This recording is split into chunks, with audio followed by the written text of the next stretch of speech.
the next guest that I have on Tri-City Sports Now in a bit of time. It's Caleb Calhoun of All for Tennessee. And if you're a Tennessee Vols fan, and just about everyone around here is, you have to be checking this site out in the off-season because, and I don't say this lightly, I think this is the best off-season Tennessee Volunteers website there is. I think that the stories they do oftentimes, of a historical note, bringing back a lot of memories. You see that the other day when you had like the 10 worst losses in Tennessee history, or, looking at history of the basketball program, something of that nature. Also, people that talk about recruiting in here, just like I always say, Caleb Calhoun, though, you never know. So Caleb Calhoun, today one of your writers puts out a story a couple of hours ago, and it theorizes, you know what? When it comes time for Rick Barnes to move on, what about that Steve Forbes guy up at ETSU? What do you think here? I know you didn't write this piece, but first of all, let me ask you, how long does your gut tell you that Rick Barnes will continue to coach the Tennessee Volunteers? My gut goes, I thought a decade when he got hired, and I'm still sticking with that. So, I'll give him 5 to 7 more years. I don't see him somebody who wants to be coaching somewhere into his 70s too much. There's a chance that he could, because he is energetic like he's in his 40s or 50s. I see Rick Barnes and Mike Krzyzewski as two coaches who are, they're in their 60s, but they look like they could go another 20 years. But I'm just being realistic on it. If it were like 7 years, I would say it would be probably the most legitimate number. I think that if, as Dylan Williford pointed out in his article today, if Rick Barnes won a national title, he may even hang it up sooner. But or that may make him hungrier to go for longer. Who knows? But I don't think Tennessee basketball will win a national title with him. I think they'll be relevant, but that's something that even when Tennessee made the hire, I don't think they were thinking national title long term. I think they were thinking consistency and just regular success on a yearly basis. Well, Barnes was always consistent in making the NCAA tournament at Texas, which, like Tennessee, is a football school. And there is a preseason ranking out there. I think it's D. Gordon that ranked the Volunteers third in the country for next basketball season. Hey, if you're preseason number 3, I do think you can talk about Final Fours or national titles. I don't think that that's too much of a stretch. Let's say, what are your thoughts on Tennessee basketball? Let's look even way past football, Tennessee basketball for the 2018-19 season. I don't know what to think. And the reason I don't know what to think is I have studied Barnes' history, and if you go back to his Texas years, every time he had expectations like what he's going to have this year with Tennessee, he came up massively short. As a matter of fact, the year he got fired was the year that Texas, they had gone to the second round of the NCAA tournament, just like Tennessee, returned everybody just like Tennessee, and also added, I think it was 5-star forward Miles Turner. So everybody had high expectations for them going into that year, and then they just never gelled, and they slumped into the NCAA tournament and got bounced out in the first round. And so I don't know, there's something odd with Rick Barnes' tenure at Tennessee, where he's really never built on a previous year's success given expectations. Do you think that the end of the year was a disappointment? Getting bounced in the round of 32 or even losing to Kentucky in the SEC tournament. Obviously, the Vols exceeded expectations last basketball season, but did it ultimately, did March really leave you with a sour taste in your mouth? I think the painful thing for a lot of people about March was that Tennessee did have that game. They were a couple of plays away from winning, and then also the thing that hurt the most probably was that had they won that game, the path was laid out for them to go to the Final Four with the upsets that were happening in that bracket. So that makes it more painful to look back at early on. But then you remember, I remember we brought this up, Kyle Alexander was out, and John Fulkerson, still recovering from an injury from the previous year, just wasn't ready for that game. And that ended up being disastrous. And so I think that was a huge part of why they lost. But at the same time, injuries are going to happen. And, Kyle Alexander is a role player. It wasn't like Grant Williams or Admiral Schofield or Levante Turner went down. And I think that, you have to bank on the idea that you're going to have injuries like that in the future, too, when you play. So I think it was painful for a lot of Vols fans to swallow. But I think that relative to the full season, I think it was fine to look back on, particularly when Loyola Chicago did make it all the way to the Final Four. That's a good point. When Loyola of Chicago, they proved themselves, and that may have been something of a vindication, if you will. By the way, Fulkerson, of course, from Kingsport, so we'll see how his development comes, but somebody that obviously people around here like to keep their eye on. Talking to Caleb Calhoun of allfortennessee.com, which is a website you should keep an eye on. But now I do want to get into the nitty-gritty. We've gotten enough of the pregame basketball talk here. You said you think Barnes probably 5 to 7 years. Just that's what your gut tells you. But that would mean that Steve Forbes, if Tennessee was interested or he was interested in returning, would be probably somewhere around 57 to 60 years old by the time that call came. What do you think about hiring a coach of that ilk from a mid-major standpoint? I mean, I remember 20 years ago when Tennessee probably had the chance to hire a Mac McCarthy and they didn't. Do you think that is realistic for Tennessee to hire a coach that old if and when the time would come? Well, I mean, Rick Barnes was pretty much right around that age when they hired him. True. And I think that, I think to a degree, age really isn't much more than a number, provided the fact they're not in their late 60s. It depends on the energy and how long they're willing to go. I think with Tennessee, they've taken so many chances on coaches in their late 30s, early 40s. The young guy you'll get that'll be there for 25 years. And I think there's such an obsession with that happening in college sports, with finding the one coach that you're going to have for 30 years. And the reality is you're almost never going to find that. And, it's very rare where Florida State hires a young and up-and-coming Bobby Bowden, and then he stays there for 40 years and becomes one of the winningest coaches of all time. And so I think it's fine to look for a 57 to 60-year-old coach in college athletics, and if you can get a good 10 years out of them, if you look at Tennessee basketball's history, sure, I think a consistent 10 years from a coach is more than they've gotten from any other of their coaches that they've hired. Sure. I know that one of my friends from the Pittsburgh Post-Gazette, one of the writers there, actually did a very interesting story about coaches that were over 55, however, and said that's not the way that it's going. Did a little success mark of it. And I guess this is one of the reasons why Caleb Calhoun of allfortennessee.com, when I hear people that'll say, I think Steve Forbes, he's just waiting for the Tennessee job to come open, something like that. First of all, I think that's looking at the situation with real orange-colored glasses, if you will. Second of all, I'm not sure, even though, Rick Barnes, Barnes had 20 years of making the NCAA tournament. Forbes isn't going to, if that would happen in 5 years or so, what's he going to have at max 6? I mean, that sort of thing. I really do think that Forbes has a chance to be the coach at ETSU for a long time and make them into a very prominent mid-major program. I really kind of see that occurring. ETSU is paying them $650 a year. Tennessee can top that, certainly, but that's enough to keep a lot of potential suitors away. Again, I don't mean to be long-winded here, but Forbes could have gone to UTEP this year. Why would he have?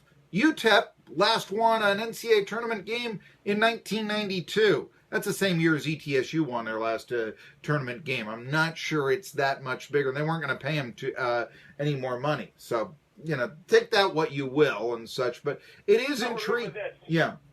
Not only can Tennessee top it, Barnes' salary right now is $2.25 million. I would, which is almost 4 times as much as Forbes' salary at a mid-major. Sure. Tennessee would not go to $2.25 million for Forbes, but they probably would at least triple his salary. Which again, if you're getting up in age, I mean, making 3 years worth of salary in 1 year may be worth it at that point.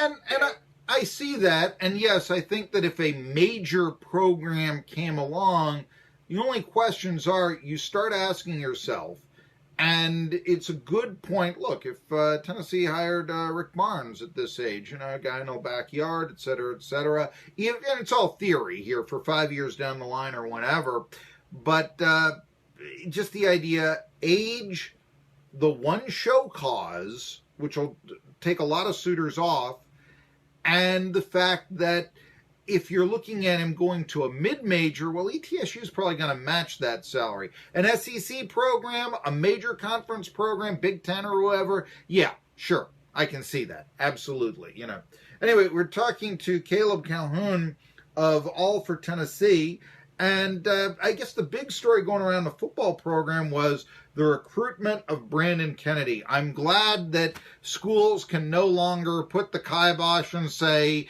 you can't transfer there, we don't like it, that sort of thing.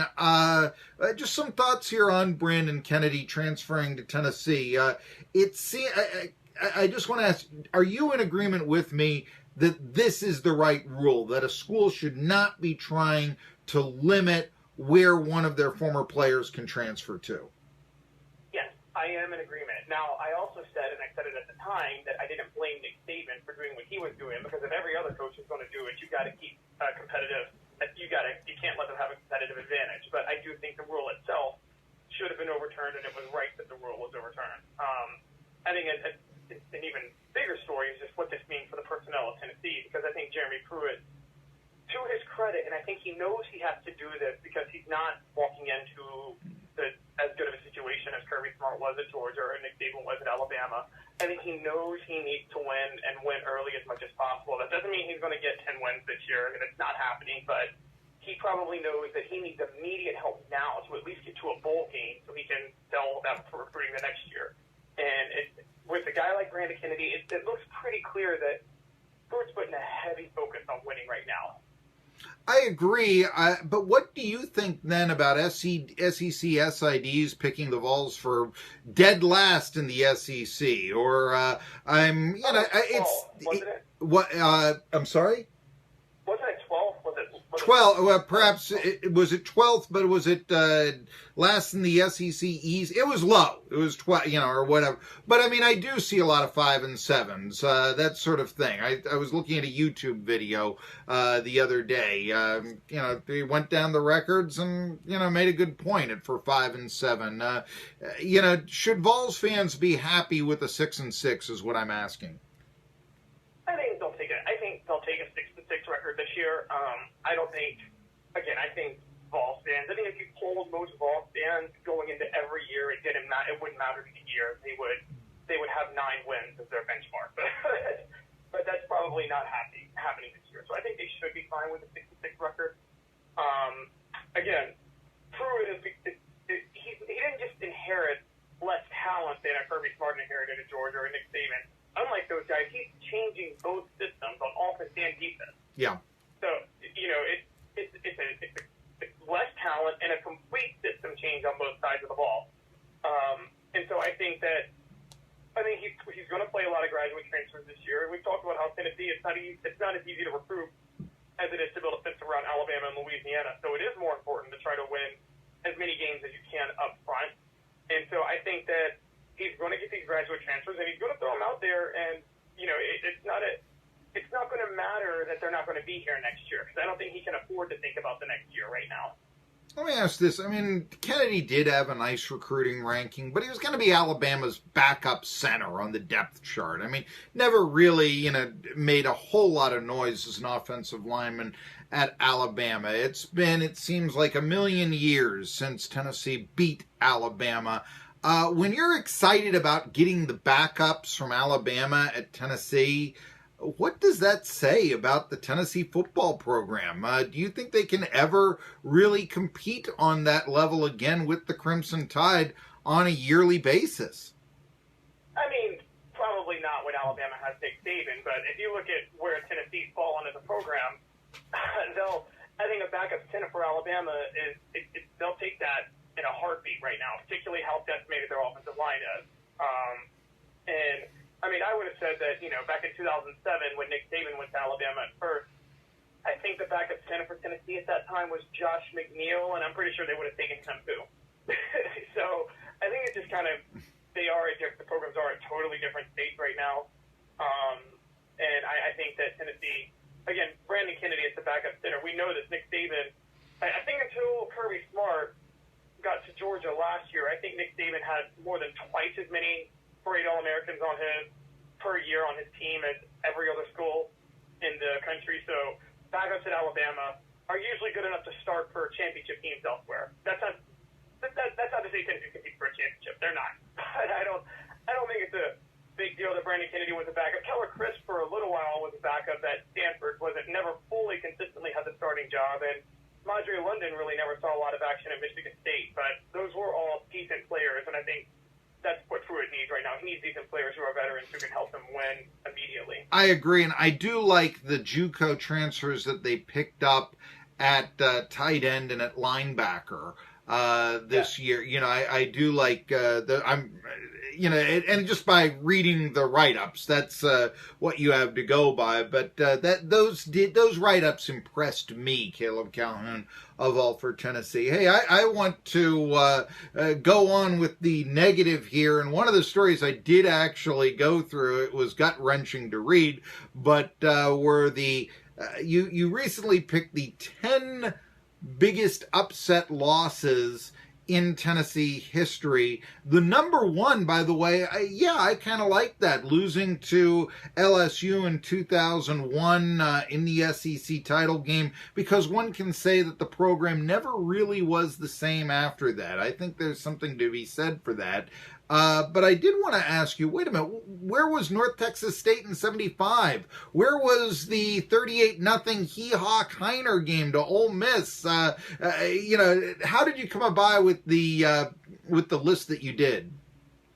So the reason I left a few things off was a couple of times when I mentioned games, or a couple of games that could have been on there, I thought to myself, the Vols did have the same record as this team that year. Now, yes, North Texas State, to be fair, had 7 wins at a much, much lower level. Yeah.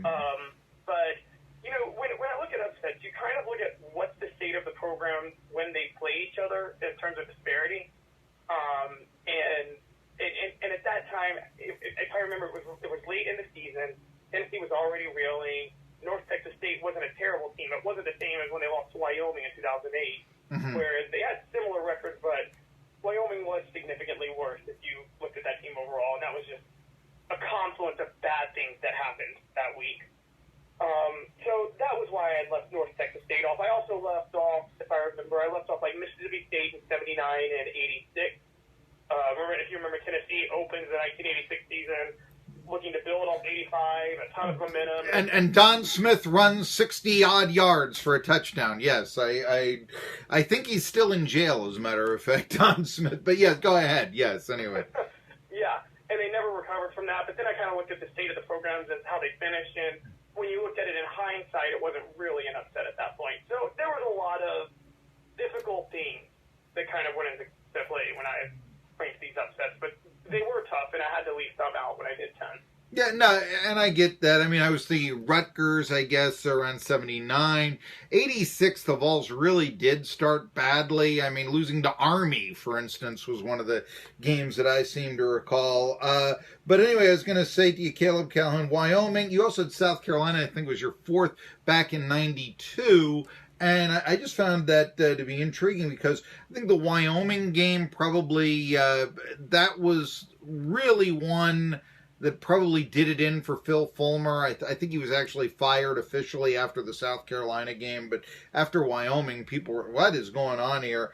And South Carolina in 92, certainly that was the end of the road for Johnny Majors. I'll be honest with you, I'm 4 years old when Tennessee loses North Texas State. I can read about it, so I don't know the exact feeling of the populace and all that, but I gotta think that really greased the skids for Bill Battle. I gotta think about that right there too.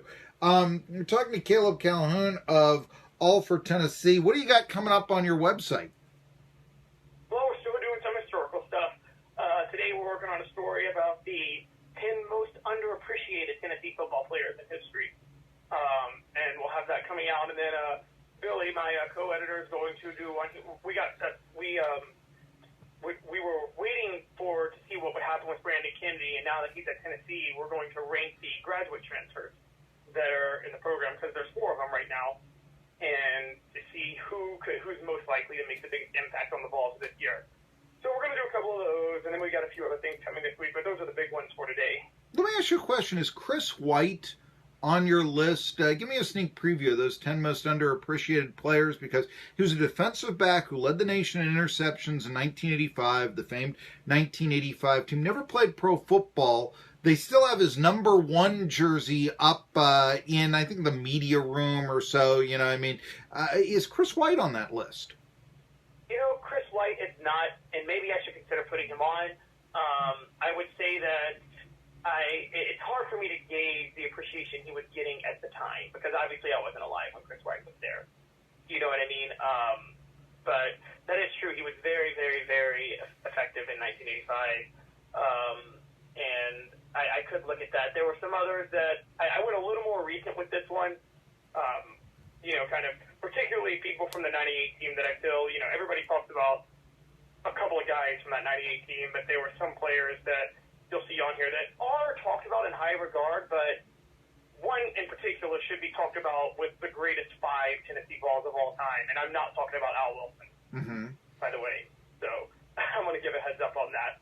But yes, that's where we're at so far. Just to give you an idea about Chris White and what appeal he had in all this, I was a Chris White fan, reading about him, hoping the Steelers might draft him like in the 12th round when I lived in Shippensburg, Pennsylvania, and had never moved to Tennessee. Okay, when I was a 14-year-old boy, I knew about Chris White, just reading about him in the sporting news, tracking the statistics, and saying he leads the nation in interceptions. Steelers need defensive X. Again, guys, he never played pro football, but I'm just reading stats and thinking, well, if you are leading the nation in interceptions, maybe you ought to play in the NFL. You know, that's my mentality there. So, I mean, take that for what it is. But he became one of my favorites long before I ever moved to Tennessee. I'll just give you that. Okay, there you go. Okay. Tidbit. So there you are. Anyway, Caleb Calhoun, he's lived in Tennessee for quite some time. He also writes for USA Today, and I think he's one of the true journalists covering the Tennessee Volunteers. That's why I like to have him on.